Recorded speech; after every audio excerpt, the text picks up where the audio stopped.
Man City survived a huge FA Cup fourth round scare as they came from behind to beat League One side Leyton Orient 2-1. City were initially set back as by an outrageous opener from I think almost 50 yards Yeah. out, and they struggled to break Orient down, but they managed to turn things around thanks to a deflected equaliser and then a smart match winner from Kevin De Bruyne. City got the job done in the end, albeit in unconvincing fashion. Stephen, what are the main things you've taken away from that result at the weekend? Yeah, my mood shifted from day to day, to be honest. During the actual game on Saturday, I wasn't really enjoying it. I felt a little bit, I don't know, a little bit sort of deflated by the energy of the game and the lack of cohesion. I think time when the dust has settled a little bit more on that game, I'm a little bit calmer. This is definitely not a new scenario to be in for Man City. We played lower league opposition before in the FA Cup plenty of times and struggled in the past, even in the midst of great form. And I mean, very much, despite where City are at right now, I think this was still very much a product of that scenario where it's a lower league side. The pitch is minging, it's chucking it down. You've got a bunch of new players there, some young lads as well. It's a disjointed side essentially, and a freak incident happens. That goal is absolutely absurd. I mean, they could try that a thousand times and it probably doesn't happen again. So it was a brilliant goal out of nowhere, which probably added more of an edge to the game than I felt was going to happen. And I think ultimately, if you remove the freak incident and be honest, there was a very blatant red card as well for Leyton Orient, which was missed. And then the City missed a whole bunch of chances, which saw another day essentially. I felt a bit down afterwards, but another day that could have been 4-5-0, a relatively straightforward victory. Players take their chances. The guy doesn't score an absurd goal. But it wasn't, which made it a little bit more of a game than I expected it to be. And you've only got to give credit to Leyton Orient, and you've got to look around as well in the FA Cup and see the size of some of the teams that are out already to see it could happen to anyone. So I think perspective and hindsight paints that game in a slightly more favourable light than the endurance of the 90 minutes while watching it because we saw Liverpool go out, Arsenal are out already in this competition. It's opening up already because it's very easy to lose these ties and thankfully City are through, so that's the only thing that matters. Yeah, and I guess if we to pick out maybe a few positives or one in particular for City, one of those was the second half display of new signing Abdukodir Khusanov, who Yeah, came on at half time and of course scored City his first City goal, even though he knew very little about it. But he what a impressed from a finish. defensive point of view, which I'm sure will have given him and the fans a big confidence boost.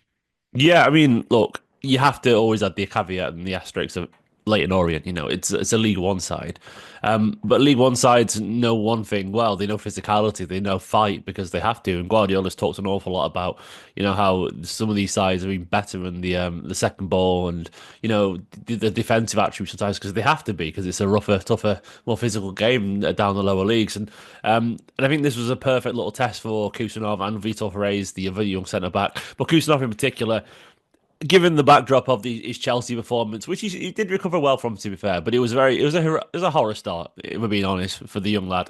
This game, even though it was only 45 minutes against a lower league opposition, he saw the repertoire of defensive tricks that we were told about when he was signing. We saw that recovery pace. He's got a lot of it. He's lightning quick and moves an awful lot. And you can see the comparisons to a freight train when he gets going. There's a real motion behind his movement. And yeah, he looks physical. He looks strong. There was a couple of really nice defensive interceptions as well. There was one deep cross to the back post where he could have easily been beaten by that, but he just managed to get a toe around and tip it past the defender, which was really smart defending, never mind physical and sort of astute that way.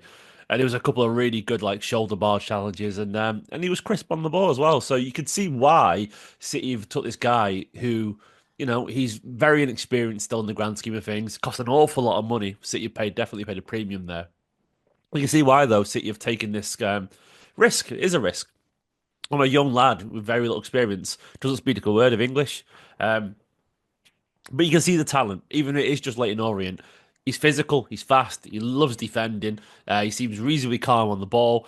It's like we've got a young Ruben Diaz with pace. So if you can hone that, who knows? 3 or 4 years from now, we might have a special player on our hands. It'll take a bit of time, I think. Maybe I think he'll be in the team before then. But in terms of reaching his peak, look, 20, give him till he's 23. He's speaking English. He's marshalling that back line, and I think Kusov could be a really good player for City. Yeah, he put in a number of strong challenges and great interceptions, important ones in that Orient game. So I think everyone from a City perspective is pleased for him, especially after what he went through on his Yeah. Premier League debut. Now, a quick mention as well for Nico Gonzalez. Of course, he was handed his full debut against Leyton Orient just under a week after completing his £50 million transfer from Porto, but he was forced off injured after around the 20-minute mark. So, how concerning is that for City that he's already picked up an injury ahead of a tough run of fixtures for City? Yeah, I mean, watching it back, I felt at the time he might have been a little bit too soft in the challenge there, but I've seen it back in slow motion, and the guy running a full pelt alongside him catches the back of his leg with his knee, and it's hard not to fall over in that instance. And it's a reasonably unfortunate collision after that where he's landed on him. There's some suggestions that it's only a minor injury, like very minor, and he still might be back in training. And Guardiola hinted last night in the press conference that there's an outside chance he might be available for Real Madrid. I think if he is, and it's just a impact injury, a bruise, I think City will play him. I think they'll give him some painkillers, patch him up, and put him on the pitch because the magnitude of this game is one that you can't really look. If it's just a bump and not a muscle injury, yeah, I think they'll be like, "You'll be all right, mate. Crack on and play."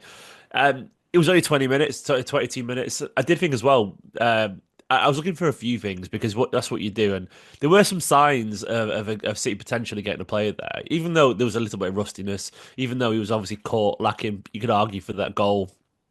It didn't feel a particularly big deal, and I saw a few things I was looking for. Like at one point, he played a lovely Rodri-esque diagonal pass over the back line, which is something City have been missing for an awful long time, and that was yeah, that was music to my ears because we've really, really been missing that creativity as much as the defensive now. I saw him do a cynical challenge to stop a counter attack. I'll take that as well. Once again, that dark art stuff is City, that something that Rodri was very good at, Fernandinho was very good at, and the best defensive midfielders are. You don't have to like it, but it's a matter of fact, and knowing when to do that is good. And he won a couple of headers in his area as well, which is, you're not going to see that from Bernardo Silva or Ilkay Gundogan because they're tiny. So I saw a few things there. I was like, well, okay, he's already good. He's mastered the sort of cynical in dark arts thing, and he's strong as well. You can see he's strong and already shown his passing range potentially. So just 20 minutes, but you could see the encouraging signs there, and hopefully if he's not too injured, he'll start against Real Madrid because I think we might actually need him.